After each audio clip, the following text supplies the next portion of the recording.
Good day mga ka-farmers! For today's video, may share na naman tayo. So before that mga ka-farmers, shout out pala sa ating mga followers dyan from Iloilo, Batangas, Cagayan, Isabela at saka Bukidnon.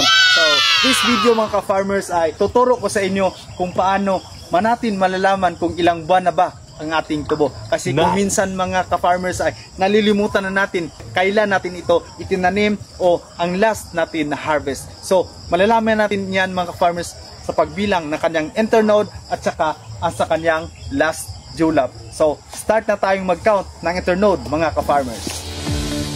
1, 2, 3, 4, 5, 6, 7, 8, 9, 10, 11, 12, 13, 14, 15, 16, 17, 18, 19, 20, 21, 22, 23, 24, 25, 26, 27, 28, 29, 30. So 30 ang last julep mga ka-farmers. So paano natin malalaman kung ilang buwan na ba ito?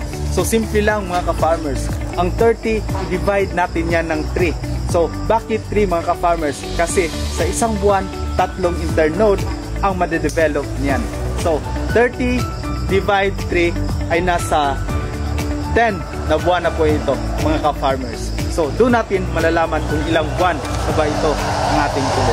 So, salamat sa panood mga ka-farmers. Sana'y meron kayong natutunan.